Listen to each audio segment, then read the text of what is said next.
Welcome to bringing Jesus back into focus because he became very blurry. Under Emperor Constantine, the the Christian followers, the Christian leaders of the spiritual way to heaven that Jesus taught of love and non-violence, they ended up during the 4th century under Constantine's sort of pressure to allow Roman soldiers to be Christians and go to war and kill out the children of God. So therefore, they're no longer Christians, of course. They're Jewish Christians. So what happened was the corrupt Christian leaders in the 4th century under Constantine, during that 4th century, from about 13 AD onwards to about 380 AD, they actually transformed the Christian church back into being the Jewish Christian church. And they actually turned everyone back to worship the God of the Jews. Now the God of the Jews is called Yahweh, and there are two Yahwehs there. It's two heads on one body called Yahweh. That's the Jewish religion. It's what you call a dualistic religion. It is not a monotheistic religion. Jesus is a monotheistic religion. Her love is like the sun that rises on the good and the evil. Her love is like the rain that falls on the just and the unjust. That's monotheistic, one love.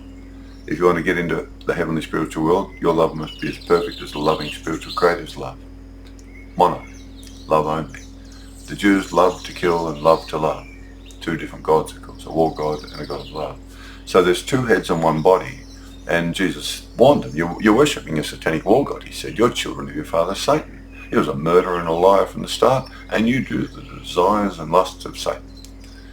He's talking about the war god Sekhmet, the Egyptian war god Sekhmet that breathes fire and slaughters the enemies of the Egyptians. That's Yahweh.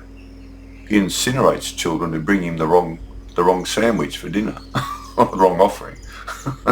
And they got this account where these two sons bring this peanut butter sandwich to Yahweh, and he wanted a cheese sandwich, so he incinerates it or something like that. I mean, can you imagine your mother or father? You brought the wrong offering to your mum and dad, so they incinerate you? And the Jewish Christian Catholic Church and all these other Jewish Christian churches say, oh no, that's Yahweh, yes, oh, they should have brought the peanut butter sandwich or whatever it was. They brought the wrong offering. Or they say, oh, it's not literal, it's sort of a lesson there. I go, well, however you want to frame it, that is pure satanic evil. That is a war god, a murderer, a killer. That's not the God of love of Jesus. So I left the Jewish Christian Catholic Church when I was 16. And then I investigated this in these last 5 years after my mother died and my sister died. And I had time on my hands, and I've got this sort of deadly neurotoxic fungal infection that could kill me any day. My body of flesh, not my spiritual body. Only sin can damage your spiritual body. So I ended up being amazed at all these different denominations I went to around Melbourne in Australia. Some of them were synagogues. But they don't know they're Jews. They think they're Christians, but they just study the Old Testament and the book of Revelation. So my advice to all followers of Jesus, and I'm a pacifist follower of Jesus, and I've always loved his words. I've never been interested in the Jewish religion or the book of Revelation my whole life, but I've had to look into it to find out what went wrong. Okay, first of all, the book of Revelation is written by an apocalyptic Jew to assassinate the image of Jesus and the loving spiritual creator and take you back to worship the two-headed, perverted God of the Jews. There are two heads on one body, that's why it's perverted. The Jews should have built two different temples, one for the God of love and one for the God of war and murder. They didn't. They put the two gods into one temple and then said, oh, there's only really one God there, so we can do both. And God loves us, whether we love or kill. See, it's schizophrenic, it's dishonest, it's deception, it's evil. So Jesus goes, no, don't worship that war God anymore. Just come to the God of love. And of course, some of them followed him out. So, and I saw this going on in these Jewish Christian churches that are all dying in Australia. You know, young people aren't interested in that sort of rubbish. They can see, even I could see back in the 70s, that doesn't make any sense, what you're saying. I know Jesus. What you're telling me about the Jewish religion, this book of Revelation, they don't match. You don't pour new wine into old wine, Jesus said. Otherwise you'll burst the skins and lose it. You don't try to rip off and tear off a piece off the loving spiritual creator and try to put it onto a two-headed God. They don't match. It'll lift off. Jesus was talking about the loving spiritual creator of your spiritual body is only love. It's in a spiritual universe, and there's a spiritual world for you to go to at death. When your body of flesh dies, you'll leave in your spiritual body. Now, everyone will reap what they sow. the mass murderers, the killers, the satanic armies of the world now who work for Satan and kill other children at the moment, the Middle East and everywhere, Europe, Russia. They're all, of course, going to be in filthy, stinking dark and screaming because of what they've done when they die, if they don't repent. Then you've got the children of love in this world who simply bodies die and their spiritual body has been their primary identity. They've never moved out of it. They've never hurt anyone, never killed anyone, never robbed anyone. They've always been honest. If they have sinned or done some wrong things, they've come back and been good again. So when you're ready to leave, be clean. You may have gone down the wrong path here and there. We all take wrong turns at time. But you can come back to the path to heaven and get back on it. But you need to clean it. Wash yourself clean of sin and wrongdoings and let those things die. You know, let those seeds die. Pull those weeds out of the garden, root and all, uproot them and let them wither and die. Don't feed them or give them any nourishment anymore. Instead, feed all the loving things you do. Nourish all the good things you do. Get stronger in all the good things you do that Jesus teaches you to do. Your spirit will come alive, and he said then you'll have an experience of your whole body being filled with light if your mind is single and only sees love. So this is the book, the Gospels of Jesus Unplugged. As I say, I'm a Christian, so it's an unusual book because I can translate the Gospels as a true follower of Jesus. Jewish Christians can't do that because they worship Yahweh, the two-headed God of the Jews, and they don't realise what they're doing. So I'm in a special position, really. They can get to heaven as long as they follow Jesus, right, and avoid the Jewish religion, Yahweh, and avoid the book of Revelation. They can get to heaven, no problem, just follow Jesus. And many beautiful Jewish Christian children in all the different churches of the world are in heaven through following him, even though they're in a Jewish Christian church, which has the book of Revelations that slanders Jesus, and the two-headed God of the Jews and the Yahweh war God that they say is the God of Jesus, which is a false lie. But they still get there because they ignore all that and they just look at him. As long as you look at him and follow him, you'll get to heaven. You know? It's like Peter when he was walking on the water. As long as he was looking at Jesus, he could walk on the water. But when he took his eyes off Jesus, he sank. It's like that. So if you take your eyes off Jesus in the Jewish Christian churches and you start studying the book of Revelation, that's a satanic war god coming on the clouds. And that's the filthy Yahweh war god of the Jews that causes it all and that sort of stuff. Then you've lost your sight, you've lost your vision of heaven and how to get there. You're worshipping a war god, satanic war god. And if you look at the Jewish religion and study that, you've got to be really careful because you might be studying the war god and think that's Jesus. And again, you've lost the vision of heaven. You're looking at hell. So that's the book. It's available now around the world. Jesus taught we can all experience an inner spiritual awakening if we search for it. He called this the treasure hidden in the field of earth or flesh. This is our eternal spiritual identity, empowered only by the loving spiritual life force of our loving spiritual creator. Our bodies of flesh are only temporary and empowered by earthly things, and all flesh dies. Only our spiritual body and soul mind of love lives on to come into the presence of our loving creator to reap as we have sown. His teachings and spiritual way of love and non-violence can help awaken us all into a new spiritual life here on earth, leading us to the heavenly spiritual world of love after death. Jesus taught we all have two different bodies with us in one, and he said that the spiritual body, being eternal, is the most important to be healthy and well in spirit. He provides us with the spiritual instructions to follow and become at one with, to be awakened and transformed into spiritual children of light of our loving spiritual creator in heaven. So if you do get this book, you can get it cheaply at EPUB now. It's appearing now. It was only published last week. This is the second edition. Make sure you get the second edition. I've cancelled the first edition. I was very ill. I just had to get something out. And this one I've been able to work more on and expand it so it's a clearer understanding of what he's teaching. We're up to reading Luke at the moment. And so we'll carry on with Luke. And we're up to Heaven is with you. This is one of my favourite aspects of Jesus' teaching. We have two bodies. Jesus taught that. He taught it all the time. The Jews had no idea about it. Even today, the Jewish Christians don't understand it, but Christians understand it. Heaven is within you. Luke 7:20-21. The Pharisees asked Jesus when the kingdom of our Creator would come. Jesus replied, the kingdom of our loving spiritual Creator does not come with observation. Nor will they say, see, here it is, or see, there it is. For indeed, the kingdom of our loving spiritual Creator is within you. It's not a material kingdom, it's a spiritual dimension. You're only going to get in by having a spiritual body that's alive and well now, ready to leave when your body of flesh dies. Thomas 1:13, his disciples asked Jesus, "When will the kingdom come?" Jesus said, "Her kingdom will not come by waiting for it, nor by saying, 'Behold, it is over there,' or 'Behold, it is that one there.'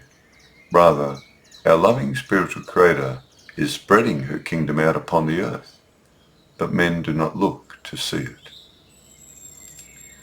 Again, we've got this beautiful thing. See, a lot of these Jewish Christians teach some city of Jerusalem gold's coming out of the sky. It's a whole lot of Jewish rubbish. Just ignore them. The spiritual heavenly world isn't a material gold city coming down or something. That's all Jewish rubbish. Book of Daniel and all this sort of rubbish, Revelation rubbish. Jesus is saying there is a spiritual world that exists right now. It's a different dimension. You won't see it with your eyeballs of flesh because it only sees material things. It won't see the spiritual world. That's why you have to awaken your spiritual mind of love. Then your spiritual mind and your spiritual eye will open. And maybe you'll see sort of angels hanging around here on earth trying to help us.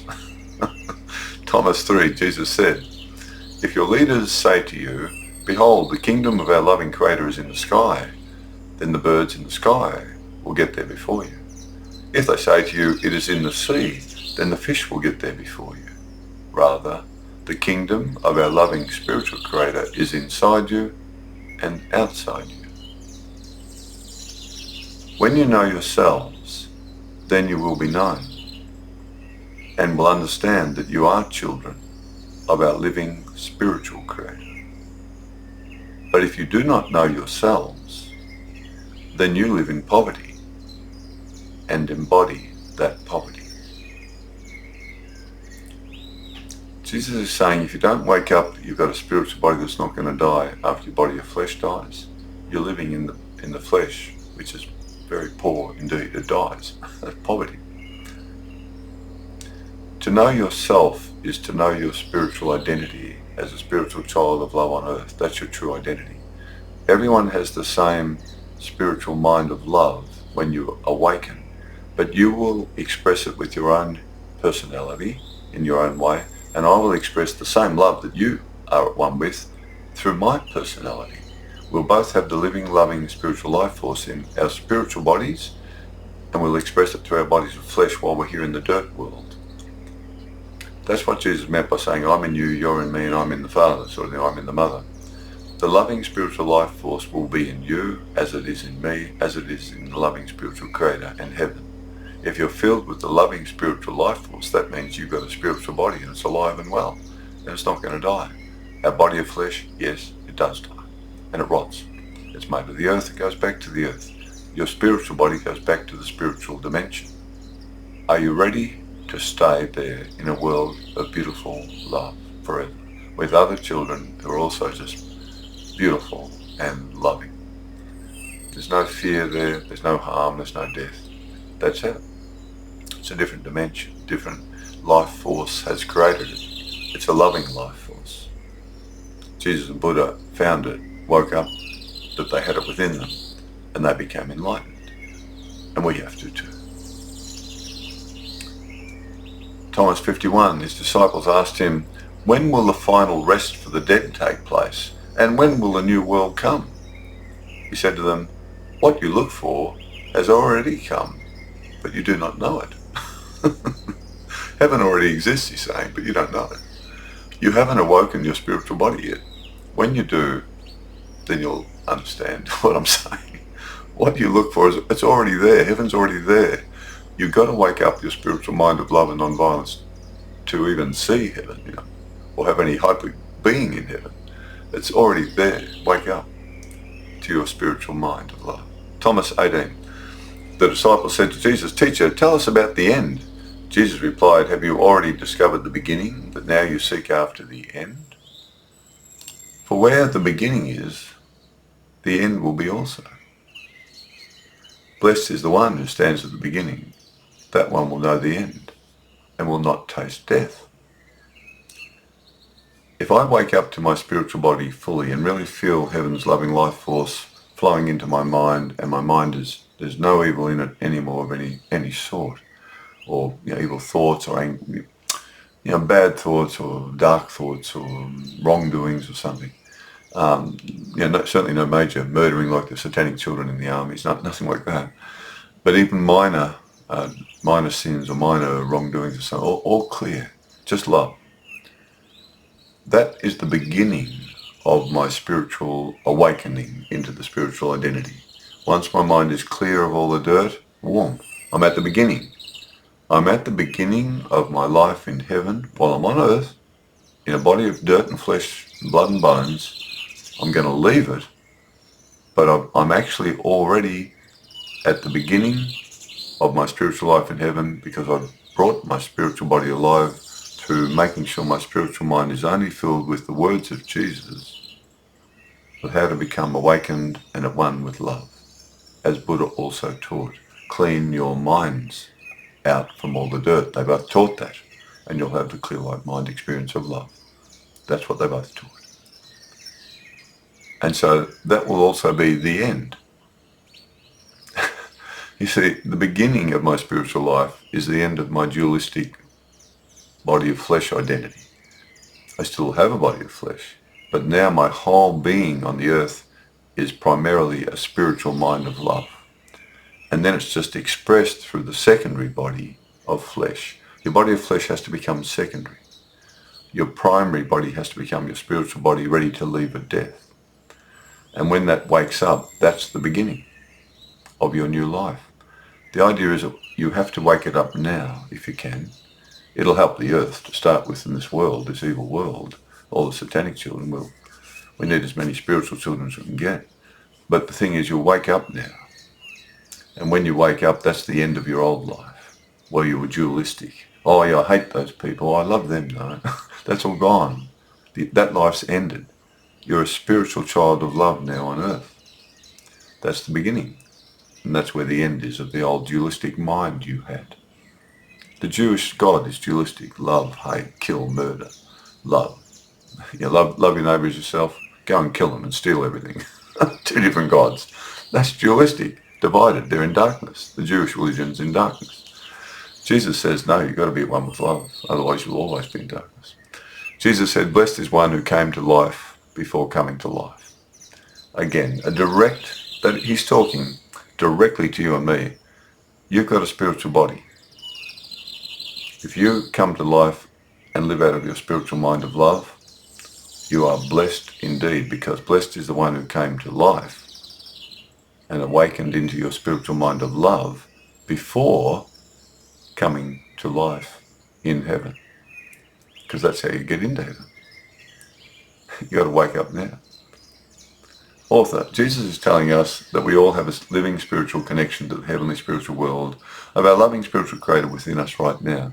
It is not a new material Jerusalem coming out of the sky at the apocalypse as some Jewish Christians wrongly teach, or Jesus coming back on the clouds to establish an earthly kingdom while slaughtering all the bad people and causing starvation. If we listen to the words of Jesus and follow them, we will awaken into our eternal spiritual body and soul mind of love identity that is with us right now but may still be dormant.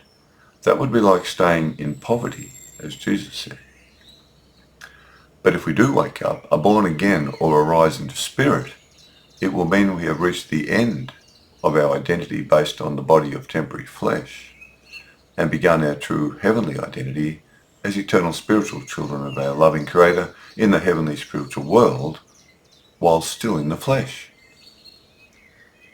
It's a bit like the butterfly comes alive while it's still a caterpillar. That's what happened to Jesus and Buddha. They had both bodies well and truly alive. Jesus left in his butterfly body, so did Buddha. Caterpillar body, dead, finished. At the end of one life, we find the beginning of the other, as Jesus said. And spirit goes to spirit as earth goes to earth at the time of our death. That's what Jesus taught. Makes sense, quite logical. It's spiritual but logical.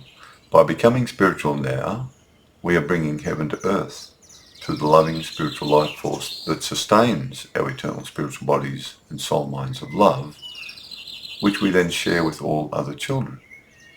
This is how her heavenly world of love is spread out upon the earth.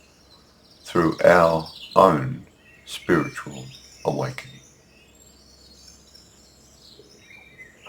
Connecting to heaven from within your spiritual mind and body that you have with you right now. Think of heaven more.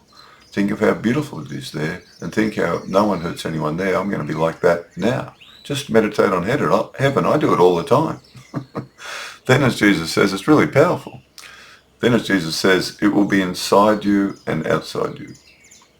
But many do not see or know about this spiritual reality and keep looking for a material answer and material kingdom. Jesus tells the disciples the new spiritual awakening and heavenly world already exist, but children do not know it. You've got to be spiritually minded to get into a spiritual world. Pharisee and tax collector. Luke 18:9-14. Jesus spoke this parable to some gathered there who had convinced themselves that they were more righteous than others and who looked down on them and despised them. 2 men went into the temple to pray. One was a Pharisee and the other a tax collector. The Pharisee stood and prayed to our loving Creator, saying, God, I thank you that I am not like other men, extortioners, unjust, adulterers, or even this tax collector. I fast twice a week and give contributions from all that I possess. The tax collector, standing away off, would not so much as raise his eyes to heaven, but beat his breast, saying, My loving spiritual Creator, be merciful to me, a sinner. I tell you, this man went down to his house justified, rather than the other. For everyone that exalts himself will be humbled, and he who humbles himself will be exalted. Author. By remembering that none of us are perfect all the time, we can feel a sense of oneness with all other children and never act in a superior way towards anyone else. This is an aspect of love and equanimity towards all, and we must always be in communication with our loving Creator with our life on full display before her, and always acknowledge our mistakes and ask her for understanding and forgiveness. So the Pharisee and the tax collector, we come to this loving Creator who's pure love and knows everything about me, my whole life and you. But it's a world of love, and it's pure love and perfect love and clean. So, of course, we all make mistakes and this and that. But the idea is you can wash yourself clean here. Become more loving. I always say strengthen your weak points and maintain your strong points, and you'll be becoming fully spiritual. That's all you have to do. We all should know our weak points and our strong points. Maintain your strong points. You might be always very generous, but you're always very super critical of others, or putting people down, like this parable says, putting others down or something. Well, stop doing that. It's a weak point. It's one thing to give just criticism. If you employ a carpenter and he builds a special chair for you with 4 legs on it, but one of the legs is shorter than the other 3, you can criticise him and say, hey, you haven't done a very good job here, mate. You can be critical, but not, run people down. Zacchaeus' house. Look, Luke 19:1-9. And Jesus passed through Jericho, and behold, there was a man named Zacchaeus, who was the chief tax collector, and he was rich. And he sought to see Jesus, but could not because of the crowd, for he was of short stature. So he ran ahead and climbed into a sycamore tree to be able to see Jesus as he passed by. And when Jesus came to the tree, he looked up and saw Zacchaeus and said to him, Zacchaeus, make haste and come down, for today I must stay at your house. So he quickly climbed down and welcomed Jesus joyfully. But when the crowd saw this, some complained, saying, he has gone to be a guest to eat with a man who is a sinner. Tax collector, we don't like tax collectors. Then Zacchaeus stood and said to Jesus, Teacher, I will give half my goods to the poor, and if I have taken anything from anyone falsely, I will pay back 4-fold. And Jesus said, Today salvation has come to this house, because he is also a child of our loving Creator, for I have come to seek and to save that which was lost. See, Jesus loves everyone. He loves them to heaven by helping them become a spiritual child of love and seeing the wrongs they're committing. when the cornerstone, he's the cornerstone, falls upon you, that's the way the Jewish Christian Bible said. When the cornerstone alights upon you, he winnows you of your sins. Bring Jesus into your life and he'll correct the mistakes you've made. He'll help you correct them. He won't do it for you. He'll help you correct them. He's with you. He'll hang on to you while you alter your course and guide you to heaven. His words will do it. He will do it. The heavenly life force will help you in mysterious ways that are not coincidences. The spiritual impact that Jesus had on many children, and still does, is to transform them into good spiritual children, inspiring them to turn away from wrongdoing. Again, Jesus clearly states, he and our loving spiritual Creator do not condemn anyone, but only try to save them to heaven. Many Jewish Christians teach a slanderous notion that Jesus and our loving Creator will destroy her children who are lost. They are unwittingly worshipping and teaching about the violent Yahweh One war God of the Jews, not our loving Creator, who is more like the Yahweh Two God of the Jews, who says to love your neighbour as yourself. So Jesus, has come to save. He doesn't kill. Neither does the loving life force that he's at one with. They can't do that. They are true life. They're not death. That's the opposite. Jesus is sad for the Jews. Luke 19:41-44. As Jesus drew near to the city of Jerusalem, he wept tears and said, "If only you had known the things that would have brought you to peace. But now they are hidden from your eyes. For days will come upon you when your enemies will build an embankment around you, surround you, and hem you in from every side. And they will level you and your children within you to the ground, and they will not leave one stone upon another, because you did not know the time of your investigation." Author. Although the spiritual teachings of Jesus are universal, he first tried to bring his own Jewish people out of their dualistic religion, worshipping the two-headed God Yahweh, and bring them to our loving spiritual Creator, who is only love. But they rejected him, which naturally would have saddened him. He predicted that they would receive the same type of brutal war god treatment to themselves that they gave to others, like the people of Jericho. As we sow, so shall we reap. Advice for disciples, Luke 22:35-36. Jesus said to his disciples, "When I last sent you without money, bag, knapsack and sandals, did you lack anything?" They said, "Nothing." Then he said, "But now he who has a money bag, let him take it with him, and likewise a knapsack. And he who has no garment, let him sell his sword and buy one." Then they said, "Teacher, look, here are 2 swords." Jesus then said, "That is ample." Author. When the disciples were first sent out to share the new spiritual way and teachings of love and non-violence with the common Jews that Jesus taught, they received much local support and provisions along the way. But as the Jewish authorities started attacking Jesus and his new teachings and threatened Jews with being expelled from the synagogue if they acknowledged Jesus or his followers, it was more dangerous to be seen with them. So naturally, they would need their own provisions, as they would not be getting as much support on the road as they did earlier on. All modern gospel translations, the Jewish Gospels, Jewish Christian ones, translations say Jesus said to sell your garment to buy a sword. That's incorrect. But just later on that very night, after the Last Supper, as Jesus was being taken captive and a follower cut the ear off one of the crowd, he famously said, "Put your sword back into its place, for all those who take hold of the sword shall perish by the sword." Why would he ever say to them just a few moments before, "Oh, and everyone had better get a sword"?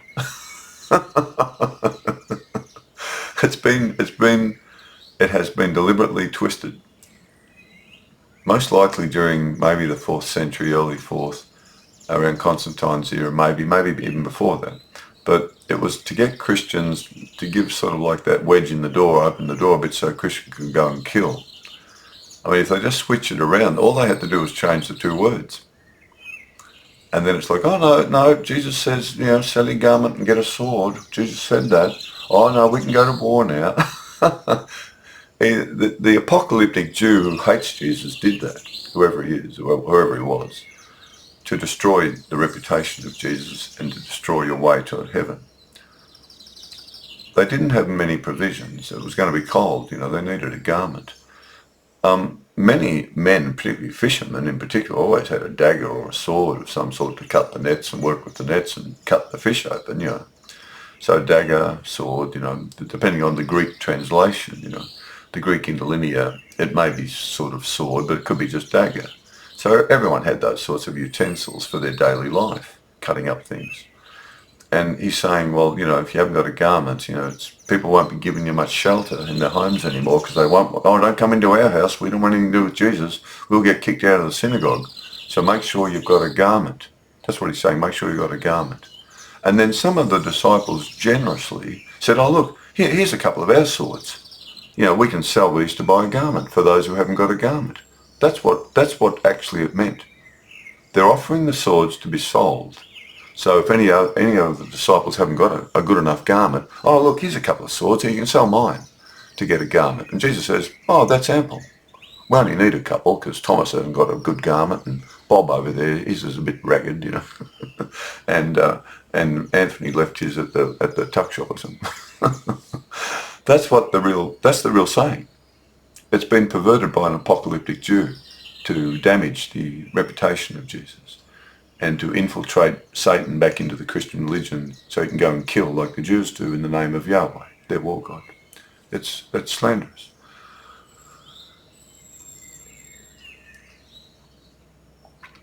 All modern gospel translations say Jesus said to sell your garment to buy a sword. So later on he says, you take up the sword, you're not getting into heaven, you're going to perish. The words sword and garment have most likely been either accidentally switched in early translations and copying, or deliberately to pervert the pacifist teaching of Jesus to allow Christians to take up the sword in battle. Need I mention the famous Christian crusades in the Middle Ages? I wouldn't be surprised if this switch occurred around the time of Emperor Constantine by the corrupt Christian leaders to allow Roman soldiers to go to war with the sword, but still be Christians. The disciples' response may have been more correctly simply offering 2 swords to donate towards buying cloaks for those who had none. That is what actually happened. Our loving spiritual creator is only love. We must be spiritual children of only love on earth. Once you're a true Christian and you get rid of the Jewish stuff out of your life, and you've got to get rid of it, because it's poisoning your understanding of Jesus and of God. The Jewish religion poisons the understanding of God if you're a follower of Jesus.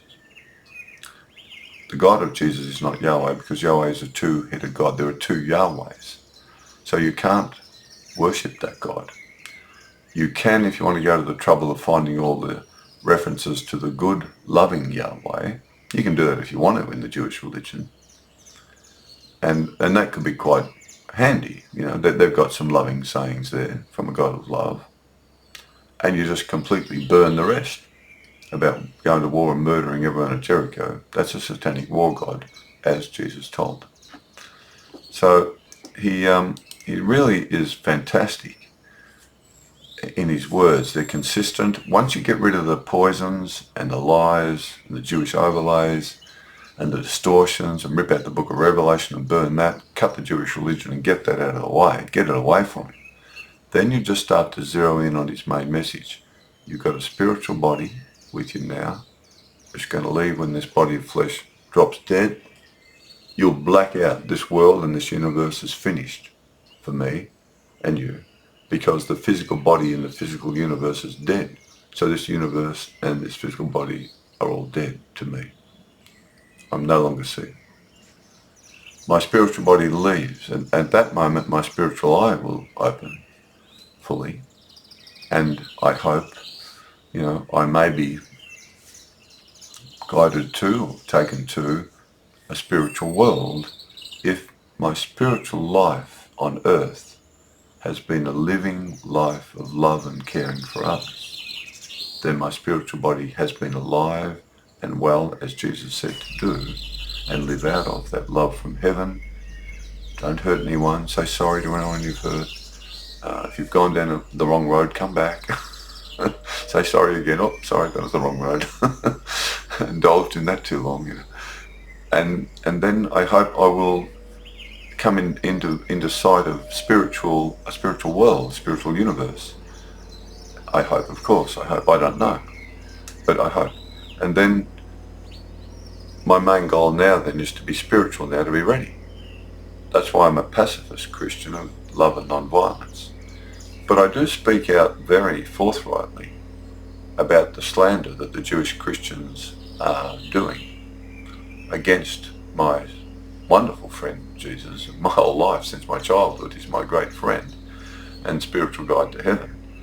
To see these Jewish teachers slander him openly in a church and call him this satanic beast coming on the clouds to cause starvation and start wars and put sickness on children's bodies, to incite, to be a catalyst, to instigate all that evil.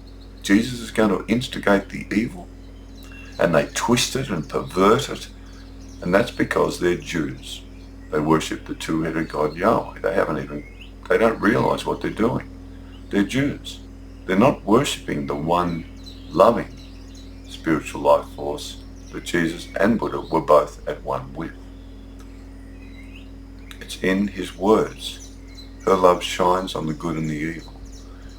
But he didn't say, her love shines on the good and she murders the evil. He didn't say that. That's the Jewish religion. Right? The two-headed gods, right? The God of Jewish love loves the Jews. The murdering, thieving, genocidal God of the Jews is a war God, so it kills the enemies of the Jews. So the Jews kill and murder and steal and love each other. Schizophrenic. Can't get into heaven doing that. So Jesus is singular and monotheistic. So my task is to talk about this, one, because I know that's the truth. I've always known that's the truth, but I never bothered about talking about it because, you know, I didn't investigate it to find out what went wrong. But once I did, I really was inspired by heaven and by Jesus too to go ahead and do whatever I could. Now what I'm saying might be a catalyst for someone else who is a theologian, a priest, a monk, you know, whatever, nun, who have a really good handle on, or at universities, you know, Bart Ehrman. Anyone who can see what I'm trying to do is to remove the distortions and the perversions of his core line of thought. You've got two bodies. A spiritual body leaves at death. You can only be enlivened by a spiritual loving life force from another dimension, which you can't see with your eyeballs of flesh.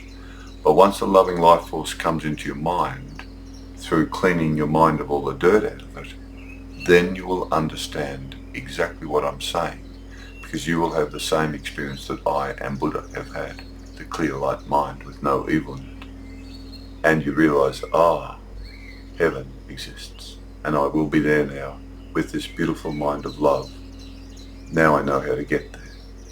I'll remain like this and wait patiently here until my body of earth drops dead, and then I'll be over in that world where there's only love.